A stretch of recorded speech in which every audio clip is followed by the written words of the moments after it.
A man raises a daughter for 17 years. He teaches her to ride a bike. He walks her to her first day of kindergarten. He stays up until 2 a.m. helping her with college applications. And then, one Christmas morning, a $99 DNA kit tells him none of it was real. But here's where this story takes a turn most don't see coming. Because this father? He didn't just file for divorce. He filed a lawsuit. He wanted every dollar back. 17 years of child support. 17 years of birthday gifts, braces, and college savings. And the court? The court actually listened. Today we're opening one of the ugliest files in the archive. A story about a Christmas gift that detonated a family. A wife who spent 2 decades protecting a lie. A daughter caught in the middle of a truth she never asked for. And a husband who decided that if his life was going to burn down, he was going to be the one holding the match. This is the paternity shockwave. Let's begin. So here's the thing about my family, we were the good family. You know the type. The one on the block where the neighbors say, "Why can't you be more like the Hendersons?" I'm 44 now. Back when this happened, I was 42. Married to my wife Karen for 18 years. We had one daughter, Lily, who was 17 at the time. Junior year of high school. Already talking about colleges. Already making me feel old. I thought we had it figured out. I worked as a project manager for a construction firm in Ohio. Good salary. Not rich, but comfortable. Karen was a dental hygienist, part-time. Between the two of us, we pulled in about $140,000 a year. Owned our house. Had a decent savings account. Normal stuff. Christmas of 2021, I had what I thought was a fun idea. DNA kits. You know, those ancestry DNA things everyone was doing. My side of the family is supposedly part Irish, part German, and there was always this rumor that my great-grandmother was Cherokee. I figured, hey, let's find out for real. Make it a whole family thing. I bought 4 kits. One for me, one for Karen, one for Lily, and one for my mother, who was visiting for the holidays. $99 each. $400 total. Everyone thought it was a cute gift. We all spit in the tubes on Christmas Day, sealed them up, and I mailed them out the next morning. Then we forgot about it. 6 weeks later, the results started coming in. Mine came first. 47% German, 31% British and Irish, and, sorry, Grandma, 0% Native American. The Cherokee thing was a myth. I sent a joking text to my mom about it.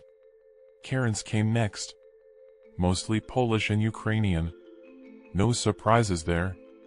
And then Lily's results arrived. And that's when everything I thought I knew just stopped making sense.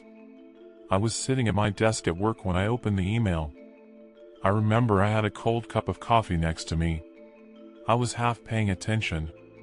Then I saw it. Under DNA relatives, there was no match to me. None. 0. I stared at it for probably 3 minutes straight. I thought it was a glitch. I thought maybe I misread it. I actually closed the browser and opened it again, like that would change something. But it didn't change. According to the DNA, Lily was not my biological daughter. I don't even know how to describe what that felt like. It wasn't anger. Not at first. It was this hollow feeling. Like someone had scooped out my chest with a spoon. 17 years. 17 years of thinking I was her father. I drove home early that day. Told my boss I wasn't feeling well. Wasn't a lie. The whole drive, I kept telling myself there had to be an explanation. Lab error. Mixed up samples. Something. Because the alternative meant that Karen.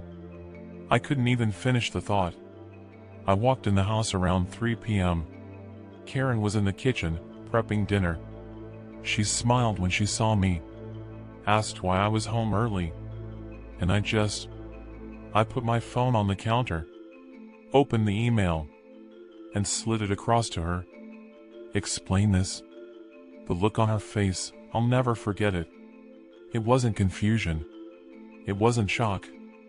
It was recognition. She knew. In that instant, I could see it.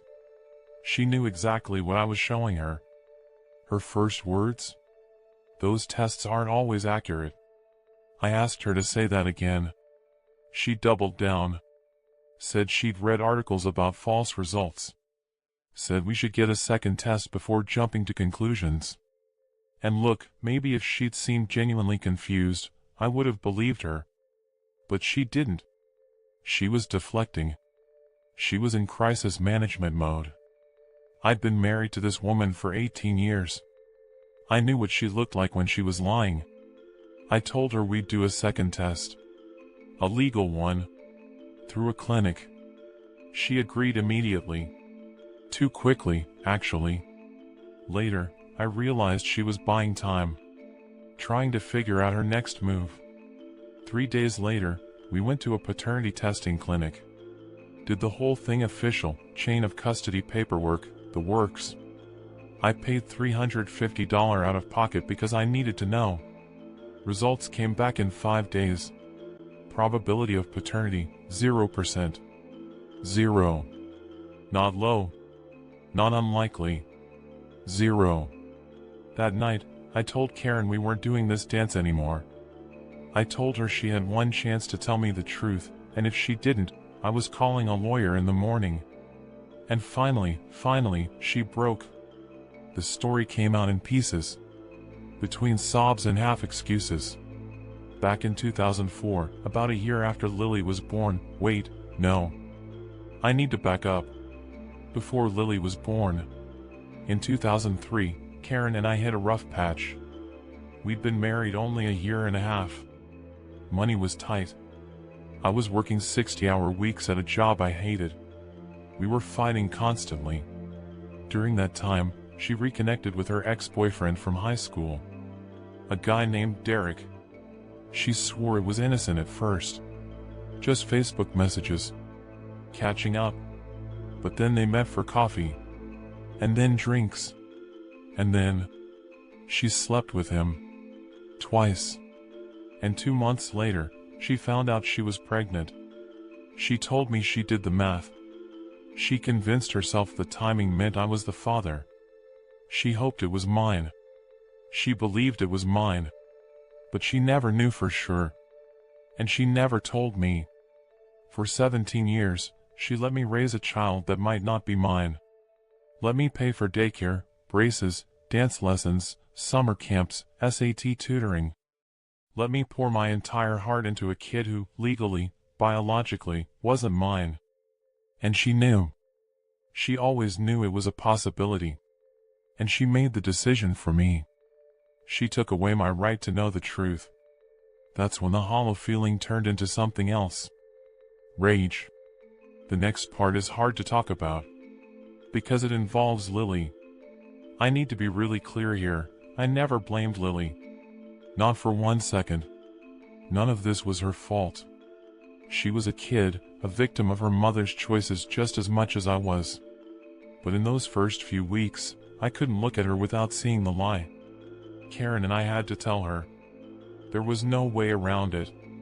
The truth was already out, and trying to hide it would have only made things worse. So one night, we sat her down. I let Karen do most of the talking. I didn't trust myself to say the right things. Lily's reaction? She didn't cry at first. She just went very, very quiet. Asked a few questions. Who's my real dad? Did you know the whole time? Does this mean you're not my dad anymore? That last one almost broke me. I told her I didn't know what it meant yet. That I needed time. That I still loved her, but I was hurt, and I didn't know how to process it. She didn't come out of her room for 2 days. Meanwhile, Karen tried everything to save the marriage. Apologized constantly. Offered couples counseling. Swore it was a one-time mistake from almost 2 decades ago. But here's the thing, the affair wasn't the only betrayal. It was the cover-up. It was the 17 years of silence. Every time I worked overtime to pay for Lily's expenses, Karen watched me and said nothing. Every time I bragged about Lily having my eyes or my stubborn streak, she knew it was a lie and smiled anyway. That's not something you come back from. I filed for divorce 6 weeks later. Most stories like this end with the divorce papers. The man walks away, rebuilds his life, maybe sends a bitter text or two on the holidays. But this man? He wasn't done. He crunched the numbers. 17 years of financial support for a child he was led to believe was his own. Daycare. Medical bills. Birthday parties. A car for her 16th birthday. A college fund with $40,000 in it. And he asked himself a simple question. Why should I be the only one who pays for her lies? So he did something most men only fantasize about. He sued his wife for paternity fraud. And what happened next? That's where this story goes from painful to unprecedented. Let me explain why I did this. Because I know how it sounds. Some people hear paternity fraud lawsuit and they think it's about revenge. And yeah, honestly, part of me wanted Karen to hurt the way I was hurting. I'm not going to pretend I'm some enlightened person above pettiness.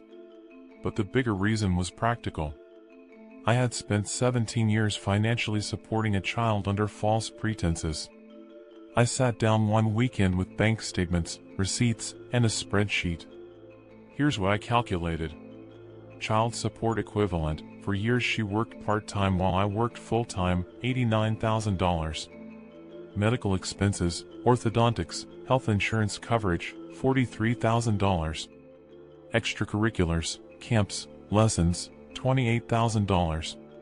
College savings fund contributions, $41,000. Car for 16th birthday, $18,500. Miscellaneous, birthday parties, clothes, school supplies, and so on, $67,500. Total, $287,000. That's how much I had spent specifically on Lily over 17 years. Money I earned, budgeted, and sacrificed for, based on the belief that she was my daughter. I consulted with 3 different family law attorneys. 2 of them said paternity fraud cases are extremely difficult to win. The laws vary wildly by state, and most courts are reluctant to punish mothers in ways that could harm the child. But the 3rd attorney, a guy named Richard Brennan, he told me Ohio had some legal precedent for this. Not a lot, but enough to make a case. The core argument was fraud. Karen had knowingly concealed material information that affected my financial decisions. If she had told me the truth in 2004, I would have had the option to seek a paternity test then. I would have had choices. Instead, she made the choice for me. And under Ohio law, that could constitute civil fraud. We filed in May 2022. Asked for $287,000 in compensatory damages plus legal fees. Karen's response? She was furious. Called me a monster. Said I was trying to destroy Lily's life over money. Her attorney argued that the lawsuit was punitive and that forcing repayment would cause undue hardship, especially since we were already dividing assets in the divorce. But here's what the court considered. Karen had known since 2004 that Derek might be the father. She admitted this in the divorce proceedings.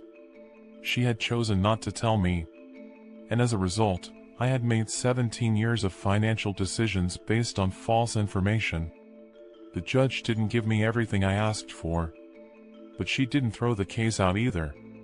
In the final ruling, Karen was ordered to pay $142,000 in restitution, roughly half of what I had requested.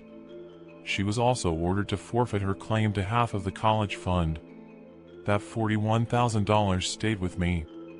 It wasn't about the money, honestly. Okay, it was a little about the money. But mostly, it was about accountability. It was about someone in a position of authority saying, yes, what she did was wrong, and yes, there are consequences. So where's everyone now? The divorce was finalized in August 2022. We sold the house.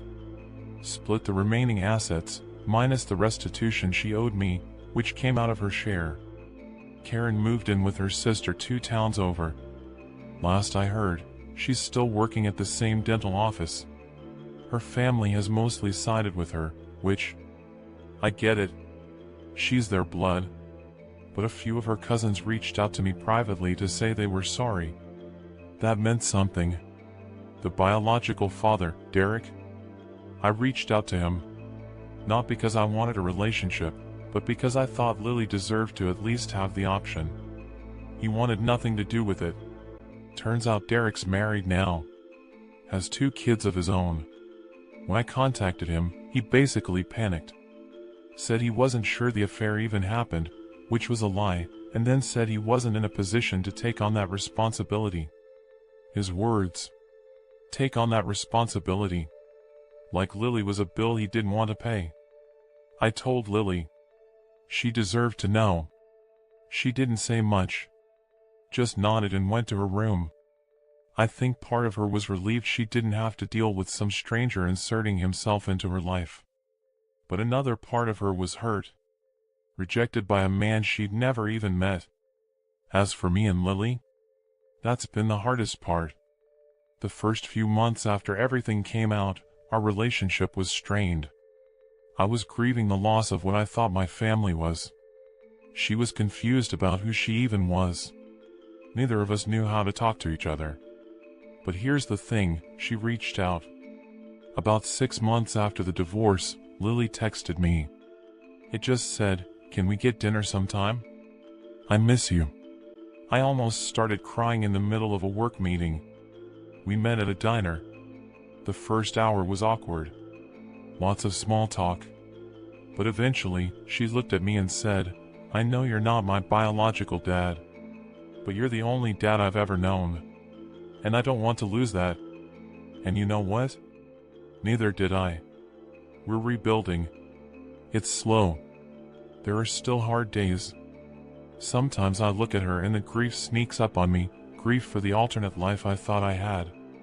But then she'll make some sarcastic joke, or she'll ask for help with something, and I remember, she's still the same kid I raised. DNA doesn't change that. She's in college now. State school, about 3 hours away. I helped her move into her dorm last fall. We texted last week about her midterms. I don't know what we are, exactly. I'm not her biological father. I'm not legally obligated to be in her life. But I'm choosing to be. And she's choosing me back. That has to count for something. And so the case closes. Not with a clean ending, there are no clean endings in stories like this, but with something quieter. Something harder to name. A man discovered that the family he built was partly a fiction. He had every right to walk away. Some would say he had every right to burn it all down. But he didn't. Not completely. He took his pound of flesh in the courtroom. Got the acknowledgement he needed. And then, he made a choice. To stay in his daughter's life. Not because biology demanded it, but because 18 years of love doesn't just evaporate. The wife. She'll carry this for the rest of her life. The daughter? She'll spend years in therapy untangling what family even means to her. The biological father? He's a ghost. A footnote. But the man who raised her? He's still there. Still showing up. And in a story full of betrayals, that might be the most surprising twist of all. This has been another case from the archive. Until next time, trust carefully. Love harder. And maybe think twice before buying those DNA kits for Christmas.